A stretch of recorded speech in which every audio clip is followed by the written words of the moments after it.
నువ్వు కొత్త కదా, ఇలాంటి విషయాలు జడ్జ్ చేయలేవు. Don't waste my time. Get the project report ready. Got it? Yes. See by.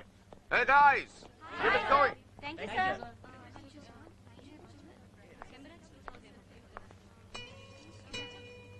ఏంటి శీను అలా ఉన్నావు? ఏం లేదు.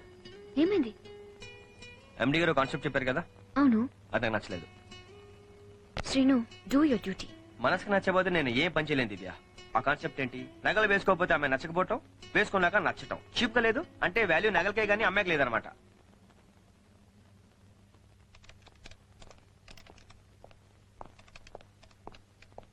దివ్య వెళ్దామా? నాకింకా పనుంది, నువ్వు వెళ్ళు. ఓకే, నీ పని దగ్గర వెయిట్ చేస్తాను. ఇద్దరు కలిసి మాట్లాడుకుంటూ వెళ్ళొచ్చు. రోజంతా మాట్లాడింది చాలదా? ఆయన ఒక ఆడపిల్ల ఫ్రెండ్లీగా మాట్లాడితే చాలు. మార్నింగ్ వెంటపడి రావడం, సాయంకాలం వెంటపడి వెళ్ళడం. చూడు శ్రీను, అసలు నువ్వు హైదరాబాద్కి ఎందుకు వచ్చావు? నాతో కలిసి తిరగడానికా? దొరికిన దాంతో సంతృప్తి చెందేవాడు భవిష్యత్తులో ఎదగలేడు. ఎండీ చెప్పిన కాన్సెప్ట్ బాలేదన్నావు, సరే. రేపు నువ్వే డైరెక్టర్ అయితే ఆ కాన్సెప్ట్ ఎలా చేస్తావో ఆలోచించు.